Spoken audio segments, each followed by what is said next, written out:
at 248-539-9797. Got a couple things to fire your way, and we will momentarily. Champ and Chump, the Northwestern Tech Champ and Chump of the weekend. This is selected by you, the listener, who had the best weekend, who had a weekend that sucked. My champ was Brady Hoke, who recruited the players that Jim Harbaugh and his staff then seasoned. But I think just a little special nod to Brady Hoke, who had a heck of a recruiting class to put 11 players into the NFL draft. Gator, your champ of the weekend is? My champ is Anthony Rendon, who went 6 for 6 yesterday for the Nationals, drove in 10 runs, hit 3 home runs. My chump of the weekend is the Tiger hitters for losing a game in which Mike Pelfrey started against them on Friday night. If there's one pitcher that we know should get shelled, it's Mike Pelfrey. We know this for a FACE fact, that they should shell him. And they didn't. Are we Facebooking live right now? Oh, we are. Sorry, we are Facebooking live. You can follow along on Facebook at the 97 The Ticket Facebook page. My chump is Joe Ross. He's the starting pitcher for the Nationals in yesterday's game where they won 23-5. He's the chump because despite giving 10 runs of support, he couldn't make it out of the 5th inning and doesn't get credit for a win because he gave up 5 runs on 7 hits and a walk through 4. That's not good enough. Who you got as champ and chump of the weekend? 248-539-9797. Get him in, and we will crown the Northwestern Tech champ and chump of the weekend. Posted on our website on Tuesday, KarschandAnderson.com. All right, Gator. One of the questions coming out of the draft is, outside of Jared Davis, the day 1 first-round pick, which pick that happened rounds 2 through 7 is your favorite, and why? Well, it's tough because I think there were some moves that if they had made, it would have been a domino effect and guys I would have liked and preferred. But out of the players they did draft after the first pick, I would say that Jalen Reeves-Maben, the linebacker from Tennessee, is probably my favorite. He's a guy who has a lot of speed, cover a lot of ground, above average cover skills according to the scouts. He's undersized. He's only 6 feet tall, but if you're going to be a third down player, you're looking for someone who's going to be able to go sideline to sideline and cover tight ends or running backs out of the backfield, whatever the case is, which sounds like he can do that.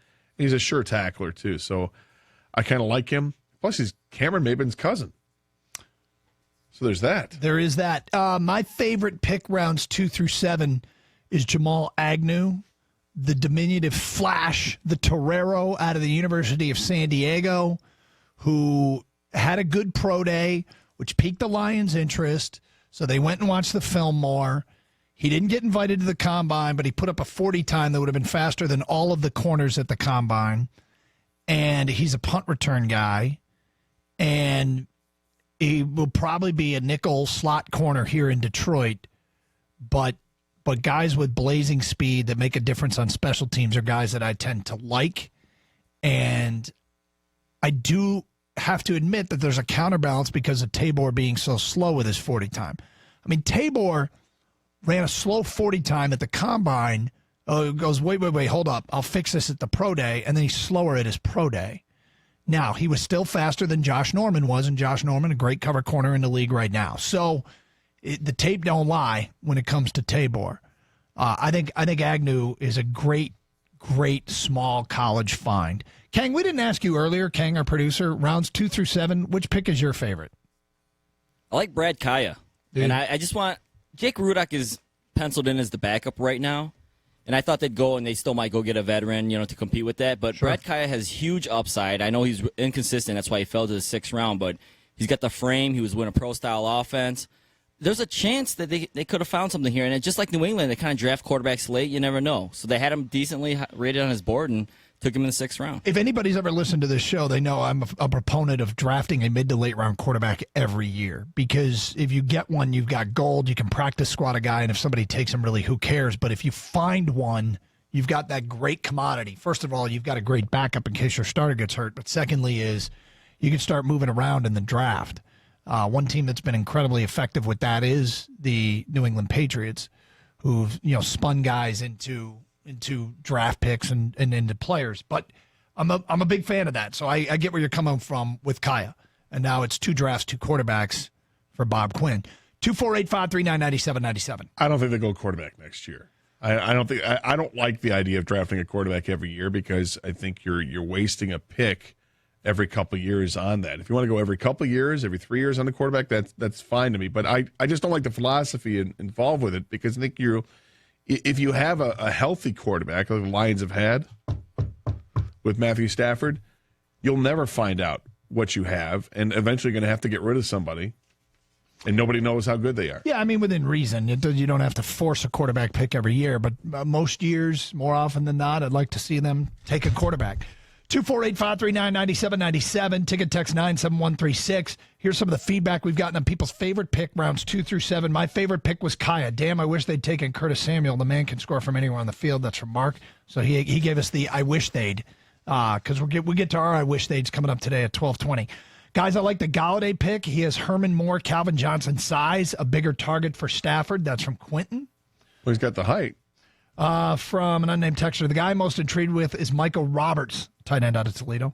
Did you see the size of that guy's hands? Could be a better blocking, more athletic version of Joe Fourier, a serious red zone threat. He's got giant hands, and he has a knack for catching touchdown passes. Unnamed texter, Agnew. We may have found a dynamic punt and kick returner. From Danny and Troy, I think Tabor was a steal. He fell far because teams seem to place too much emphasis on how fast guys can run the 40 in their underwear. Well, it can work both ways.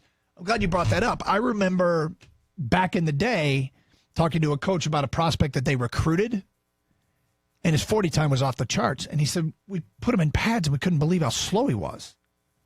Because you don't run the 40 in pads. You run the 40 in shorts and a T-shirt. Put pads on. Some guys aren't pad fast. Don't ask me why or how. I don't know if he slipped. Who? Tease Tabor. I think he was drafted that people eventually scouts had him being a second-round pick. I don't think he slipped at all. Well, I do know originally in one of the early mock drafts, and the reason I know this is because he was on my Karsch and Anderson mock draft version 1.0. Yeah. He was the highest-rated corner out there in an early mock draft. That's January. So did he slip? Did they? I don't know. I would say that the 40 time didn't help him. No, the 40 time didn't help him at all. But I'm just saying I don't think he necessarily slipped all that much, considering he went, halfway through the second round, a little bit past halfway in the second round. 248-539-9797, ticket text 97136. So who's the pick you like most rounds 2 through 7? Let's get to our I wish they'd.